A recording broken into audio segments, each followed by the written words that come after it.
देवरानी को देवर पसंद नहीं। ये कहानी है लखनऊ शहर की, जहां राम प्यारे अपने प्यारे से परिवार के साथ रहा करते थे।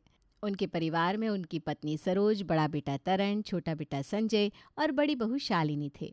संजय की शादी अभी नहीं हुई थी, पर उसकी शादी का समय बहुत ही नजदीक था। जी मैं क्या कह रही थी? तुम क्या कह रही थी वो तो तुम्हें ही पता होगा। मैं कोई अंतर्यामी बाबा तो हूँ नहीं जो मन की बात जान लूँ। ओफो, आपको ना बस हर समय मजाक सूझता रहता है। हंसते खिलते रहने से त्वचा जवान रहती है।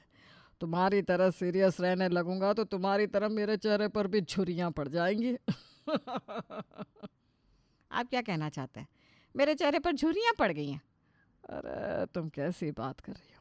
मैं ऐसा कुछ भी नहीं कहना चाहता, बल्कि मैं तो ऐसा कह रहा हूँ। जाओ जी, मैं आपसे बात नहीं करती। अच्छा सॉरी सॉरी, बताओ क्या बात थी, क्या बात कहने आई थी। मैं तो संजय की शादी की बात करने आई थी। क्या सही मुद्दा उठाया माँ आपने। मैं भी ना ऐसे ही कुछ कहने वाला था।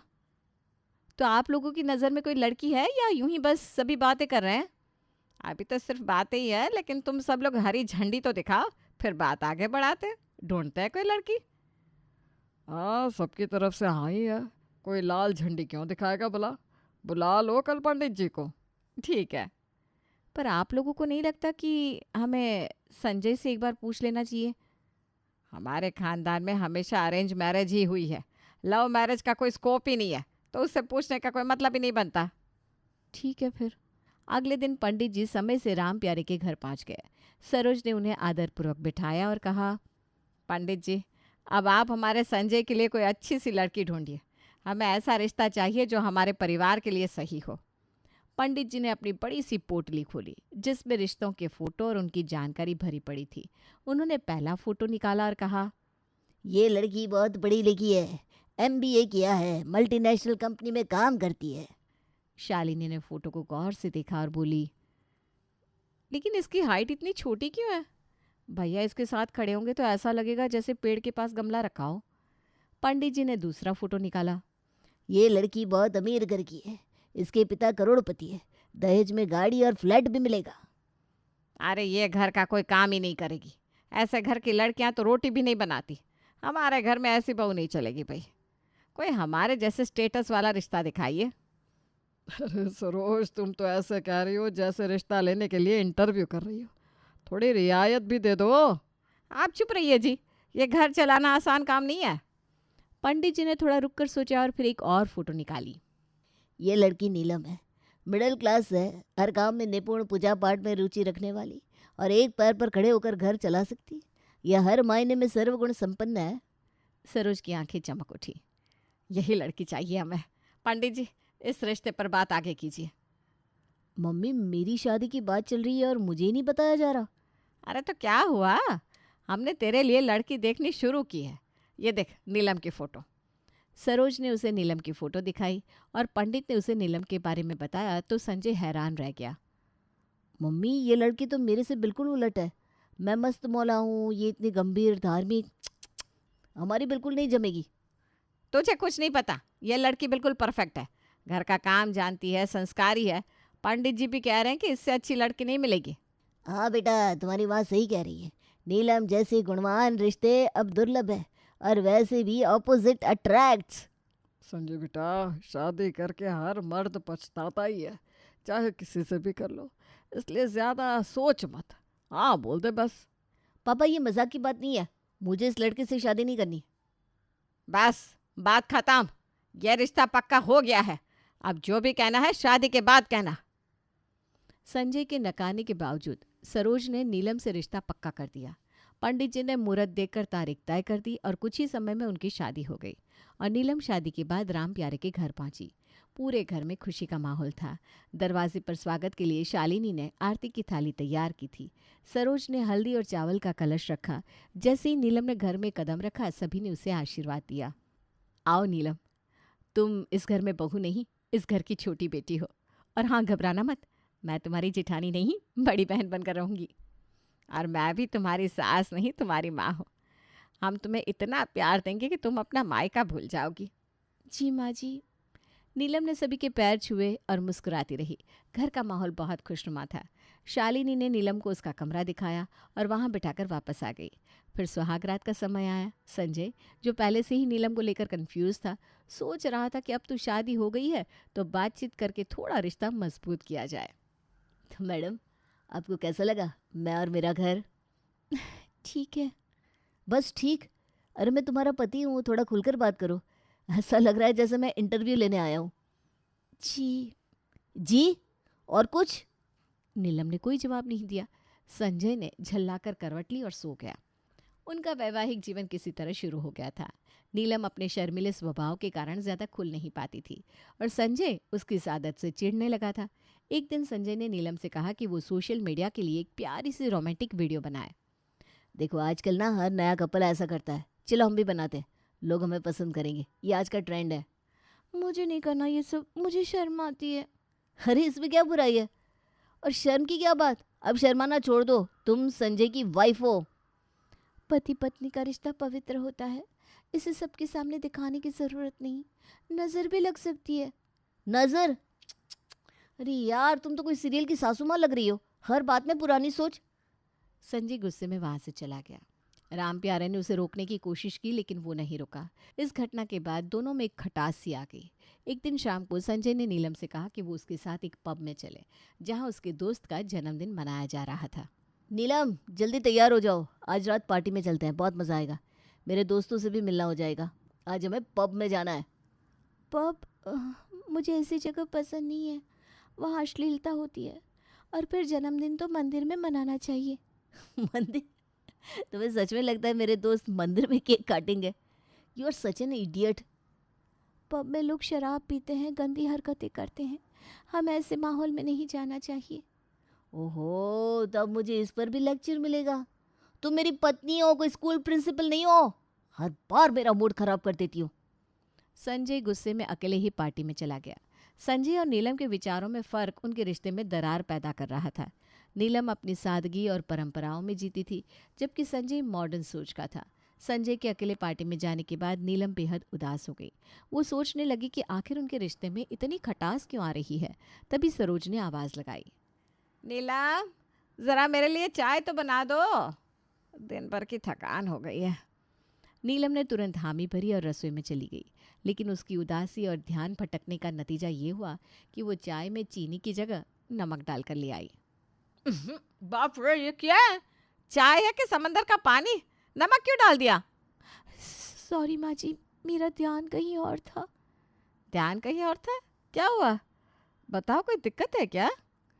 वो संजय जी मुझसे नाराज होकर पार्टी में अकेले चले गए, मुझे समझ में नहीं आता मैं क्या करूं। सरोज ने नीलम को पास बिठाया और प्यार से उसके सिर पर हाथ फेरा। अरे बहू, ये तो नई नई शादी का हिस्सा है। शुरू शुरू में पति पत्नी को एक दूसरे को समझने में थोड़ा वक्त लगता है, लेकिन जब तुम दोनों एक दूसरे को समझ जाओगे ना, तब सब ठीक हो जाएगा। लेकिन माँ जी, हम तो बिल्कुल अलग है। वो इतने मॉडर्न है और मैं तो उन्हें कहीं से सूट ही नहीं करती। अरे ये तो अच्छा है, पति पत्नी को एक जैसे होने की ज़रूरत ही नहीं होती।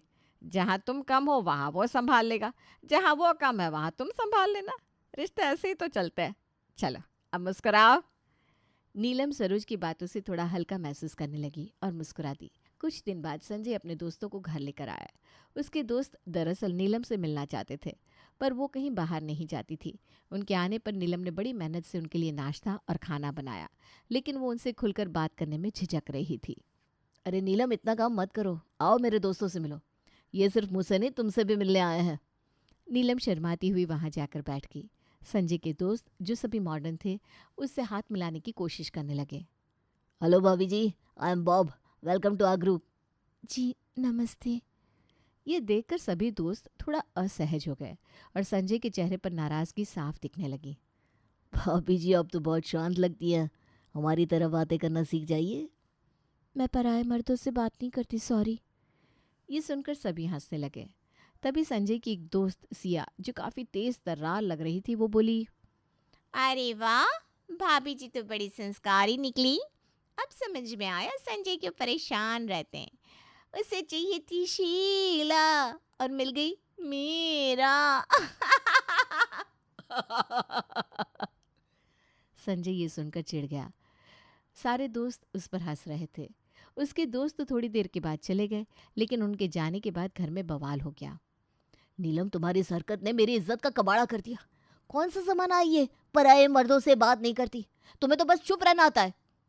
मैंने कुछ गलत नहीं किया, मुझे जो सही लगा मैंने वही किया। हर किसी को अपने तरीके से जीने का हक है। हक?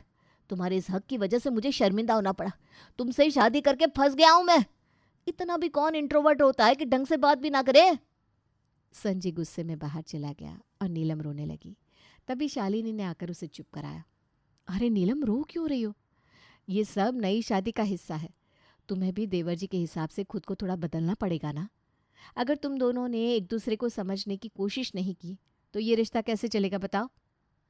लेकिन दीदी वो मुझे समझने की कोशिश क्यों नहीं करते? अरे तो तुम शुरू करो। एक बार तुमने पहल कर दी तो देखना सब ठीक हो जाएगा। नीलम ने सब ठीक करने का सोचा और अगली सुबह 6 बजे संजय को उठाया। संजय जी उठिए, आज मंगलवार है, मंदिर चलते हैं। नीलम प्लीज सोने दो, इतनी जल्दी कौन उठता है? प्लीज, मंदिर जाना जरूरी है। अरे चुप करो। अगर आज के बाद इतनी जल्दी उठाया तो कमरे में घुसने नहीं दूंगा। जाओ सोने दो मुझे। नीलम निराश होकर बाहर आ गई। शालिनी उस समय जाग रही थी तो उसने शालिनी को ये बात बताई, जिस पर वो बोली तुम भी ना कमाल करती हो, देवर जी को सुबह सुबह मंदिर ले जा रही हो। चलो मैं तुम्हें मंदिर ले चलती हूँ। शालिनी ने नीलम को मंदिर ले जाकर उसका मन हल्का किया। कुछ दिनों बाद नीलम का जन्मदिन आया। सुबह सुबह वो मंदिर होकर लौटी और घर में सबको प्रसाद दिया। सबने उसे जन्मदिन की शुभकामनाएं दी। तभी संजय ने कहा, हैप्पी बर्थडे नीलम, चलो आज किसी क्लब में शानदार पार्टी करते हैं। धन्यवाद, लेकिन मैं घर पर ही अच्छा अच्छा खाना बनाना चाहती हूँ। आप बस शाम को जल्दी आ जाना। घर पर? तुम कभी कुछ नया क्यों नहीं सोचती? ठीक है, शाम को देखता हूँ। संजय मुंह बनाकर घर से निकल गया। नीलम ने शालिनी को साथ लिया और शाम के लिए तरह तरह के पकवान बनाने में जुट गई। वो पूरे दिल से मेहनत कर रही थी ताकि सब खुश हो जाए। शाम हुई और घर में खाने की खुशबू फैल गई, लेकिन संजय का कोई अता पता नहीं था। नीलम बार बार घड़ी देख रही थी। रात हो गई लेकिन संजय तब भी नहीं आया। संजय जी अभी तक क्यों नहीं आए? मैं फ़ोन करती हूँ। उसने फ़ोन किया लेकिन फ़ोन की घंटी बजती रही। संजय ने कॉल ही नहीं उठाया। नीलम की आंखें भर आई। अरे बेटा चिंता मत करो, वो आ जाएगा, कहीं काम में फंस गया होगा। हैं, चलो तुम्हारा जन्मदिन मनाते हैं। घर वालों ने नीलम का जन्मदिन बड़े प्यार से मनाया। केक काटा गया, सबने गाने गाए और नीलम के बनाए पकवान खाए। सरोज, शालिनी और बाकी परिवार ने उसे अलग अलग तरह के तोहफे दिए। देखो तुम्हारे लिए मेरी पसंद की साड़ी, तुम्हें बहुत पसंद आएगी। धन्यवाद दीदी। नीलम ने सबका आभार व्यक्त किया, लेकिन उसकी मुस्कुराहट के पीछे उदासी साफ झलक रही थी। वो बार बार दरवाजे की तरफ देख रही थी। रात काफ़ी बीत चुकी थी। तभी दरवाजे की घंटी बजी। नीलम ने जल्दी से दरवाज़ा खोला और संजय को देखा। वो अंदर आया लेकिन उसकी चाल में कोई खेद नहीं था। इतनी देर क्यों हुई? मेरा फ़ोन भी नहीं उठा रहे थे आप? मैं दोस्तों के साथ बिजी था। तुम्हारे इस घर वाले बर्थडे में मुझे कोई दिलचस्पी नहीं थी। तो क्या मैं आपके लिए इतनी ही इम्पोर्टेंस रखती हूँ कि आपको मेरे जन्मदिन पर भी वक्त नहीं मिला? तुम्हारे जैसे लोगों के साथ वक्त बिताने का मन ही नहीं करता। हमेशा पुराने ख्यालात और बोरिंग प्लान। नीलम का गुस्सा फूट पड़ा। आपके लिए मैं कितनी मेहनत से सब कुछ करती हूँ और आपको मेरी भावनाओं की कोई परवाह ही नहीं है। भावना है? तुमसे शादी करना मेरी जिंदगी की सबसे बड़ी गलती थी। नीलम के आंसू छलक पड़े। उसकी तेज आवाज़ सुनकर सरोज और शालिनी दौड़कर कमरे में आए। ये क्या हो रहा है? दोनों चिल्लाना बंद करो। नीलम क्या हुआ? रो मत, इस तरह से कोई हल नहीं निकलेगा। मैंने सिर्फ अपने पति का साथ चाहा था, क्या ये मेरी गलती है? और मैंने सिर्फ एक लाइफ पार्टनर चाहा था जो मेरे साथ चल सके, ना कि मुझे वापस पाषाण युग में खिंच जाए। बस करो संजय, क्या यह है तुम्हारे बोलने का तरीका? नीलम तुमसे प्यार करती है और तुम उसका इस तरह अपमान कर रहे हो। रिश्ते में एक दूसरे को समझना पड़ता है। अगर तुम अपनी शिकायतें प्यार से बोलते तो बात और बेहतर होती। संजय ने सरोज और शालिनी की बातें सुनकर सर झुका लिया। वो थोड़ी देर चुप रहा, फिर धीमे स्वर में बोला, ठीक है, सॉरी, मुझे गुस्से में ऐसा नहीं कहना चाहिए था, लेकिन ये गलती आप लोगों की है। मैंने इस शादी के लिए मना किया था पर आप लोग नहीं माने। नीलम कुछ नहीं बोली। उसने बस चुपचाप अपने आंसू पोंछे। सरोज ने माहौल को शांत किया और सबको आराम करने को कहा। एक दिन पंडित जी अचानक सरोज से मिलने उनके घर आए। सरोज ने उनका स्वागत किया और चाय नाश्ते का इंतजाम किया। दोनों बैठकर बातें करने लगे। तो बहन जी, नीलम और संजय की शादी कैसी चल रही है? सब ठीक है पंडित जी, बस दोनों के स्वभाव थोड़े अलग हैं तो कभी कभी अनबन हो जाती है। अरे ये तो हर रिश्ते में होता है। भगवान की बनाई हर जोड़ी में थोड़ा बहुत उलट फेर तो रहता ही है। इसी बीच संजय घर में दाखिल हुआ। उसने पंडित जी को देखा और तेजी से उनके पास जाकर उन्हें गले लगा लिया। पंडित जी, क्या कमाल की शादी करवाई आपने, मजा आ गया। पंडित जी उसकी बातों का मतलब नहीं समझ पाए और इसे खुशी मानते हुए मुस्कुरा दिए। अरे वाह बेटा, तुम्हें खुश देखकर अच्छा लगा। खुश, महाखुश। रुकिए, मैं आपके लिए चाय बनाकर लाता हूँ। संजय रसोई में गया और ट्रे में चाय लेकर लौटा। लीजिए पंडित जी, खास आपके लिए बनाई है। पंडित जी ने चाय का घूंट लिया और तुरंत चौंक कर खड़े हो गए। अरे ये कैसी चाय है, इसमें तो नमक ही नमक है। पंडित जी, आपने कहा था ना ऑपोजिट्स अट्रैक्ट। नमक चीनी का ऑपोजिट है, पर क्या चीनी की जगह नमक डालना सही है? नहीं ना। तो फिर मेरे और नीलम के साथ ऐसा क्यों किया? संजय, ये क्या बकवास कर रहे हो? पंडित जी का अपमान मत करो। मम्मी, मैं सच कह रहा हूँ, पंडित जी की सोच ने मेरी जिंदगी बर्बाद कर दी। बेटा, हो सकता है मुझसे कोई गलती हुई हो, लेकिन ये भी तो सच है, जो होता है वो भगवान की मर्जी से होता है। जोड़ियां ऊपर बनती है, तुम्हारी भी वहीं बनी है। पर पंडित जी, हमें साथ क्यों लाया गया? हम इतने अलग हैं। यही तो जीवन है बेटा, हर रिश्ता आपकी मेहनत मांगता है। तुम दोनों को समझना होगा कि एक दूसरे के साथ तुम क्यों हो। अगर समझ जाओगे तो जीवन आसान हो जाएगा। पंडित जी अपनी बात कहकर चले गए। उनकी बातों ने संजय को गहराई से सोचने पर मजबूर कर दिया। उसे एहसास हुआ कि उसने नीलम की भावनाओं को समझने की कोशिश ही नहीं की थी। रात में संजय ने नीलम से बात की।